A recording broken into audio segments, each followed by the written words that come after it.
So what's up mga ka-idol? This is Aniver TV again, nagbabalik mga ka-idol. Siyempre, kung napadaan lang kayo dito sa aking YouTube channel mga ka-idol, huwag nyo naman kalimutan mag-subscribe, mag-like, and i-click yung notification bell button and click all para ma-update pa kayo sa mga bago pa nating i-upload na sobrang dami pa dito. So yun mga ka-idol, ang episode natin mga ka-idol, ito ba yung gaano nga ba kagaling si Manu Ginobili sa kanyang prime dito sa NBA mga ka-idol. Pinakamabangis na 6th man sa Spurs mga ka-idol. So, yun na. Lahat yan mga ka-idol ay ating tutunghayan dito sa ating episode ngayon mga ka-idol. So, kumbaga itong mga ka-idol si Manu Ginobili ay isa itong European player mga ka-idol. So, yun, para mas lalo nating maintindihan yung video mga ka-idol ay panoorin natin yung video na nanggaling kay Chad TV mga ka-idol. So subscribe natin yan si Chad TV. So humanap na ng pwesto mga ka-idol at samahan nyo kung panoorin yung video na itong prime Manu Ginobili kung gaano kagaling. So wag na tayo papatagalin, let's go. Kung may player kang dapat hangaan, si Manu Ginobili yan. Sinabi ni Kobe dati na isa si Manu sa mga gumulat sa kanya sa una nilang bakbakan. Ang kanyang bilis, talino, energy at syempre, ang kanyang Eurostep na matagal nating pinag-usapan. Pero bukod sa kanyang talento, dapat din natin bigyang pansin ang kanyang mga sakripisyo. Biruin nyo, isang lehitimong starter ang manlalarong ito pero para sa kanyang prangkisa, malugod niyang tinanggap ang bench role na binigay sa kanya. Kaya nararapat lang na sariwain natin ang kanyang storya at sagutin natin ang tanong. Gaano nga ba siya kahusay at anong mga pinagdaanan niya? Ito ang kwento ni Ginobili.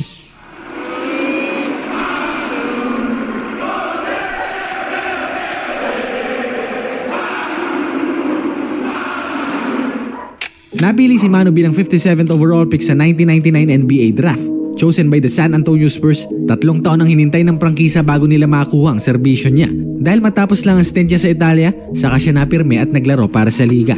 At sa kanyang rookie season, ang impresyon sa kanya ng fans at coaching staff ay magkakaiba. Merong bilib na bilib sa kanya at meron namang nagsasabing hindi siya fit sa kanilang sistema. Dahil kilala naman natin ang San Antonio na methodical, steady at mahilig magpaikot ng bola. And eto si Manu, isang batang gwardyang magaling sana pero walang konsepto ng pagsunod sa tinakdang plays sa opensa at gagawin lang kung ano ang maisipan niya.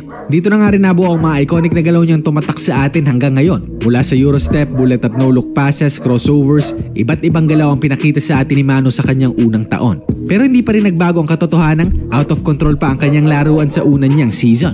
Kaya sa 69 games ng San Antonio, 5 beses lang siyang ginawang starter at 7.6 per game lang ang kanyang nairehistro.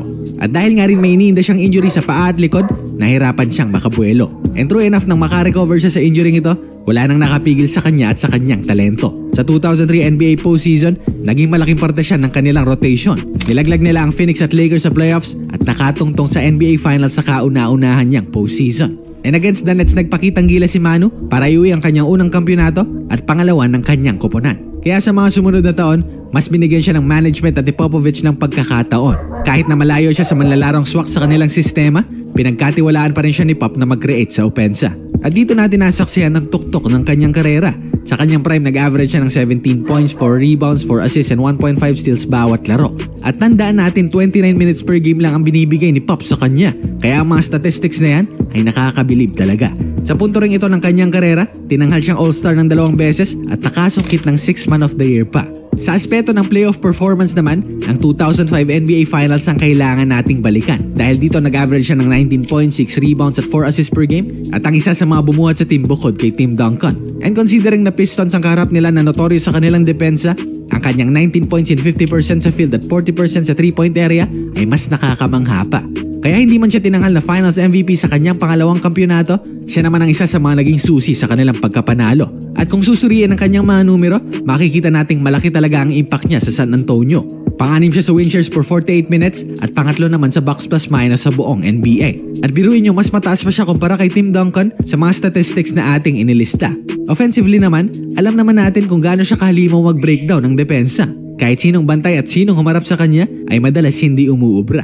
Kaya para sa akin, sa big three ng kanilang prangkisa, si Mano ang pinakamamaw sa opensa. Kung kailangan mo kasi ng instant na puntos at hindi na gumagana ang sistema, binibigay na lang kay Mano ang bola at siya na ang bahalang pasayawin ng depensa. At kahit na isang beses lang siyang nanalo ng 6 Man of the Year award sa loob ng 1.5 dekada, may kumpiyansa akong sabihin na siya ang pinakamagaling na bench player sa kasaysayan ng liga.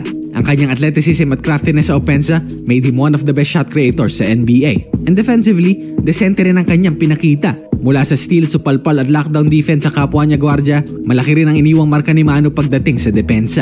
Ang tanging pintas nga lang sa kanya ay ang reputasyong nabuo niya bilang isang notorious na flopper ng kanyang kupunan. At siya ang dahilan bakit naging popular at ginagaya na ang ganitong estilo. May it be para ilagay sa foul trouble ang kalaban o makakuha ng libreng punto sa free throw line, ang flopping ni Mano ang isang aspeto ng kanyang laro na hindi natin nagustuhan.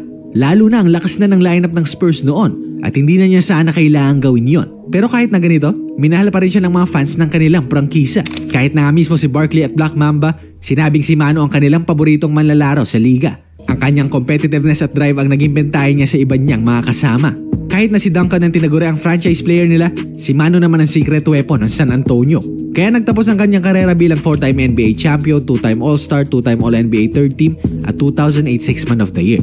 At nang inanunsyo niya ang kanyang retirement sa liga, tingnan nyo na lang ang mga komento ng ibang NBA legends sa pagpapaalam niya. Patunay na hindi lang sa fans kundi pati na rin sa ibang mabibigat na pangalan sa liga, nagkaroon ng epekto ang iniwan niyang legasiya. To which ang pinakamalaki ay ang Eurostep na hanggang ngayon ay ginagaya. Na hindi man siya taga-Europa, pero siya pa rin ang binansagang nagdala at nagpasikat ng galaw na ito sa liga. At para kay James Harden, si Ginobili rin ang naging kanyang pinakamalaking impluensya. Dahil nga ang pinapakita ni Harden ngayon ay pinaturn down niya sa style of play ni Mano noon. Parehong kaliwete, mahilig mag-Eurostep, mag-step back, matinik na shot creator at kahit nga mismo ang flopping.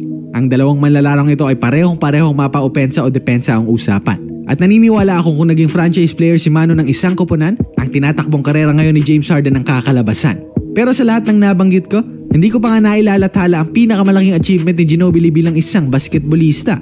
Noong 2004 Summer Olympics kasi, doon nag-umpisang maging matunog ang pangalan niya. It was USA versus Argentina at pinangunahan niya ang kanyang bansa with 29 points para ilang paso ang paboritong Amerika sa semifinals ng liga. At ang larong iyon ang nagpatunay na kaya makipagsabayan ni Manu kahit sa best of the best sa NBA. And dahil sa kanya, umuwi ang Team USA na tansulang ang dalang medalya pa uwi sa Amerika. Something na hindi pa muli nangyayari sa Olympics sa loob ng higit 1.5 dekada. Kaya bukod sa pagiging NBA at EuroLeague champion, meron ding gintong medalya si Manu sa Olympics para sa Argentina, making him one of the only 2 players sa mundo na makapag-uwi ng kampyonato sa 3 magkakaibang turnamentong ito. Pero bago tayo malayo, balik tayo sa una nating tanong. Gaano nga ba talaga kagaling ang isang prime Manu Ginobili? Sa madaling salita, isang halimaw. Kung titingnan natin ang kanyang mga numero, hindi mo aakalaing bench player ang manlalarong ito. At iyon talaga ang dahilan bakit mahirap i-evaluate bilang NBA star si Manu. Dahil sa kalagitnaan ng kanyang prime, nilagay siya bilang second stringer ni Pop ng San Antonio. And pwede natin itong tingnan bilang positibo at negatibo, depende sa iyong perspektibo. Pwede nating tingnan ang kanyang pagkakabangko sa Spurs bilang isang dakilang sakripisyo para sa ikabubuti ng kanyang koponan para sa kampyonato, na masasabi naman talaga nating naging epektibo. Pero sa kabilang banda, pwede rin natin itong tingnan bilang isang balakid sa mas mayabong pasa ng karera ni Ginobili sa liga. Sabi ko nga kanina, kung nabigyan lang ito ng sariling prangkisa na paghaharian niya, malamang ala James Harden na ang kanyang istorya. Ang kanyang arsenal kasi mapa-opensa o depensa ay pang numero 1 at franchise player talaga. Kung paano niya basahin ang depensa at ibigay kung ano ang kailangan ng team sa kanya, ay walang dudang one of his strengths bilang basketballista. At kung nabigyan lang ito ng more than 30 minutes kada laro sa prime niya, hindi lang sana 17-4-4 ang career averages niya. Pero with that being said, hindi naman nasayang 1.5 dekada niya bilang 6 months sa Spurs. Naging malaki pa rin naman ang kanyang epekto rito, at what better way para patunayan yon nang tanghalin siyang isang Hall of Famer sa nakalipas lang na taon. Kaya ang karera ni Manu ay isang patunay na kahit hindi ikaw ang numero 1 player sa inyong koponan, pwede ka pa rin makagawa ng ingay at makabuo ng malaking pangalan. Yun mga idol, no? At sinabi ni Renny Kobe dati na isa si Manu Ginobili na gumulat sa kanya nung una nilang bakbakan ang kanyang bilis, talino, energy at syempre ang kanyang Eurostep mga ka-idol. At matagal na din itong pinag-usapan sa NBA mga ka-idol. Pero bukod sa kanyang talento, dapat din nating bigyan ng pansin ang kanyang mga sakripisyo sa team mga ka-idol. So biruin nyo, isa siyang lehitimong starter na manlalaro. Ito pero sa kanyang prangkisa, no? Kumbaga, kung nabigyan lang siya ng sariling team na siya yung maghahari, siya yung captain, baka ang kanyang ikumpara natin kay James Harden. Sana nagustuhan niyo yung video natin mga ka-idol. Hanggang dito na lang. So maraming salamat sa inyong pagpanood. See you next vlog mga ka-idol.